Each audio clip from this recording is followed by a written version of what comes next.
All right, everybody, here it is. Episode 8, spoiler review of She-Hulk. So I don't know if you've been following my channel or not, but if you have been or haven't been, subscribe to it now so you can get get all the backstory now about what I'm about to say. You can go back and watch the catalogs. Is that what they call them? Who cares? Listen, I started off with episode 1 and 2, and I said, okay, to keep this balance, man, then I'm going to dig this show. Really liked episodes 1 and 2. And I thought that I saw what they were going with the tone. They blended it well with Marvel, the Marvel tone. I said, I can get behind this show. And then 3 was like an uh-oh. And then every episode since I have not liked. I've understood that there's definitely an audience for it. And people go, oh, it's okay to say it's just bad. And everybody hates it. It's not true. There are people who love it. I am just one of these people who do not like the show anymore. But I will say this was probably the best episode since episode 2. And what I think that stinks about that is people are going to go, oh, it's only because you thought Daredevil was in it. And it had a lot to do with it. But it wasn't just the fact that he was in it. It was the fact that the tone shifted back to what it was in episodes 1 and 2. It was that blend of the Ally McBeal's kind of sitcom humor, plus the fact, to be honest, the representation of when she gets the job to represent people. I thought that was also going to be the show, back and forth with kind of side missions of a superhero. That's what I thought the show was going to be. Now, that's my expectations.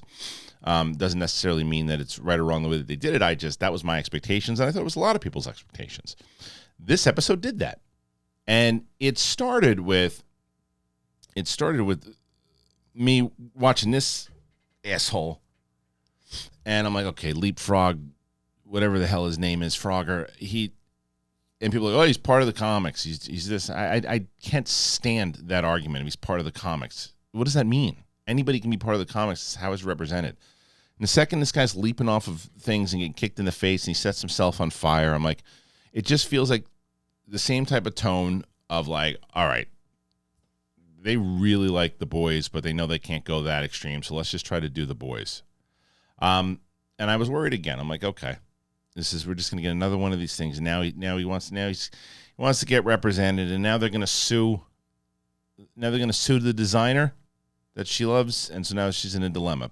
But I did say at that point, but this is kind of what I thought the show was going to be in the first place. She's got to represent somebody now. We haven't seen her really do a lot of the lawyering. It's been her off doing, whether it's she was getting represented for the trademark, but she wasn't the actual lawyer. She goes to a wedding. She goes to Tim Roth's ranch. She's not doing any lawyering. It's everybody else is. So she's finally doing lawyering. So I'm like, okay, it's still the goofy tone, but at least that's the part of the show that we thought we were going to get. And then it kind of switches, and then it switches because the lawyer, who I still think at this point, is the worst. The designer. I think the designer is one of the worst designers in the world, because if I was his publicist or his lawyer or his agent, I'd be like, you are an idiot for getting rid of She-Hulk. She is literally, there are 2 Hulks in the world. One's off in space doing God knows what. You're not designing anything for him. The one Hulk in the world wants you to design for her, and you don't want to do it because you're stomping your feet and you think you're too cool. You're a moron, is what I would have said to him. But I see I think the guy playing the designer is fantastic. I think he's doing exactly what he's been asked to do. But either way, sit down and let's get into this thing. She's going after him. She's gonna do it after all. And this is when we start to get, okay, well, who's his lawyer gonna be? I mean, I guess that's the problem with the buildup at this point, is that everybody knew who it was gonna be, right? And here in walks Matt Murdock. Now, everybody's eyes are on Matt Murdock in the show, and everybody's eyes are on Matt Murdock when you're watching, because I've been pretty open about it. I really dislike the way they handled Kingpin in Hawkeye. He was terrifying in the Netflix series, terrifying, and just became kind of a one-note, very easy to defeat villain, and there was nothing terrifying about him at all. And in the great Vincent D'Onofrio played him. So I was like, are they going to do that to Murdock here? And he seemed, obviously layered down, because there's only so much you can do from the Netflix series. You're not going to that tone. But I thought that Charlie Cox played Matt Murdock the same way that I remembered him in the Netflix series, and I thought that he played him really well, and he played him with that kind of suave demeanor that he's got, and he's really good at what he does, and he comes in. They don't play too much off of it. He comes in, he does his thing, he gets the designer off the hook, and then then that's it, and that sets up the relationship between the two of them. As he meets Jennifer at the bar, they have the chemistry between Charlie Cox and Tatiana Maslany was great. And this is when I start to go, okay, look, I'm finding myself really enjoying this episode at this point, because this is the stuff. It doesn't feel like some goofball silliness that doesn't feel real anymore.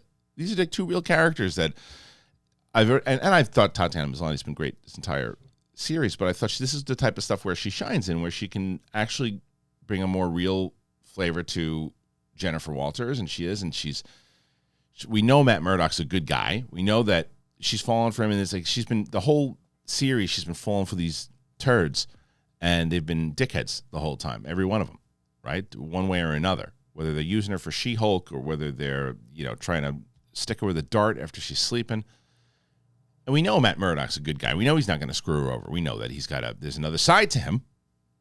It's Matt Murdock. So, okay, this is good. And they're working together. You get a little bit more of the backstory. Why? Because that's what people are asking. Why, he's a New York guy. Why is he here? And they tell us. He takes these clients, and, he's got the little pro bono thing that we all know.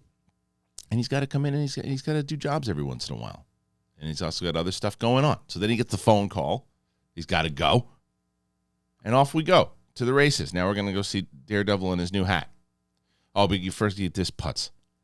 And he steals a Wakanda spear. Like, this is one of those things also where he's another one of the jerk offs in their life. But I'm not gonna lie, that with this particular scene, I laughed. I laughed pretty hard. It was the first time I laughed pretty hard in when what did he do? He said something to her at the very end about sticking around or whatever, and she's like, "Oh no!" And she throws the thing. It was a very Phoebe moment from Friends, and.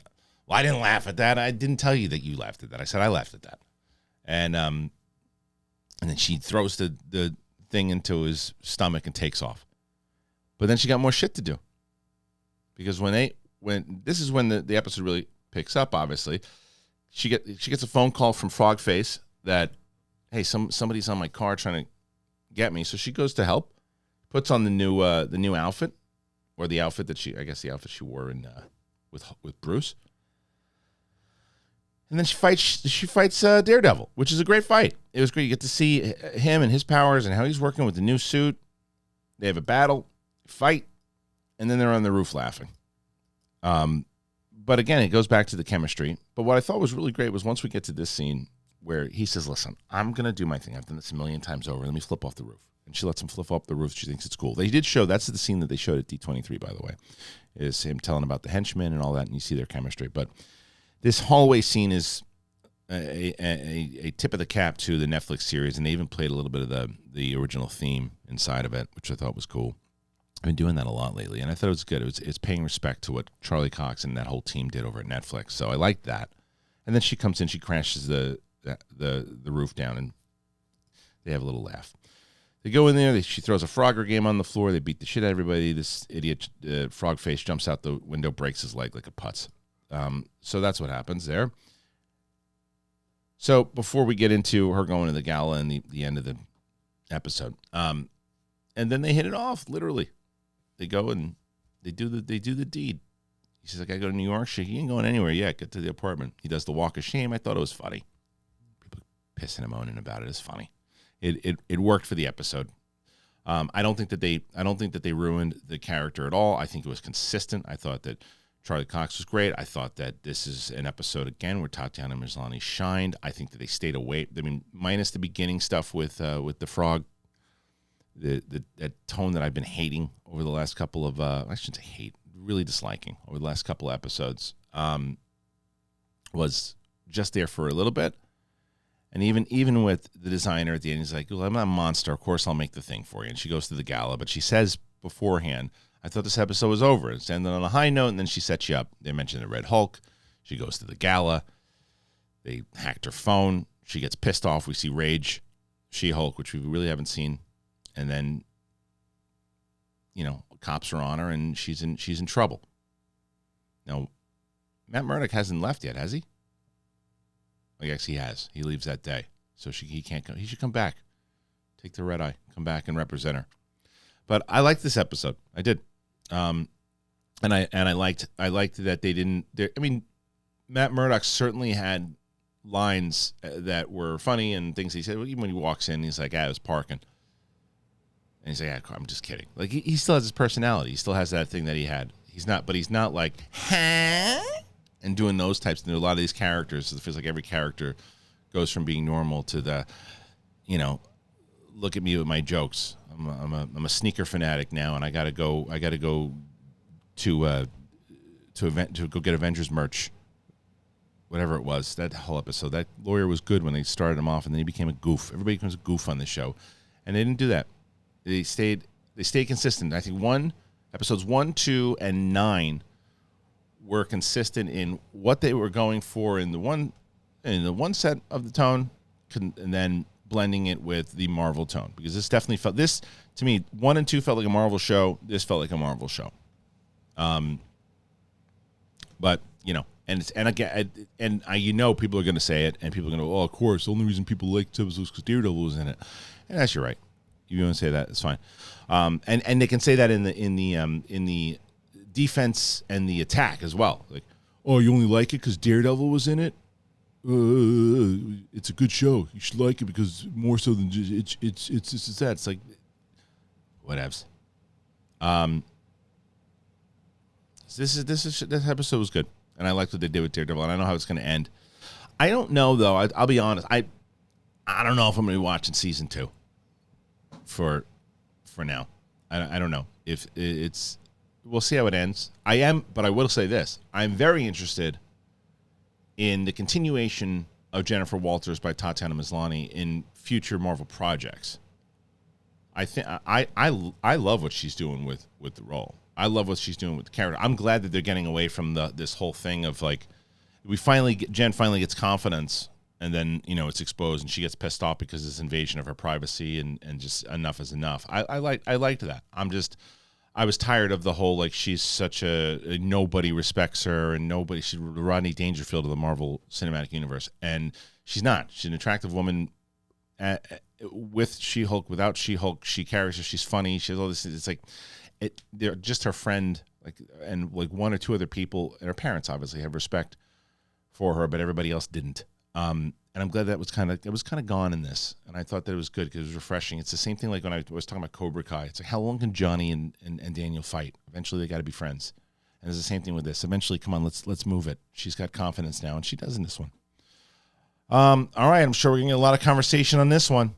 Like it? Didn't like it? Did you like the way that Daredevil was represented? Did you think it was consistent, or not? Let's try to have a conversation here. Comment.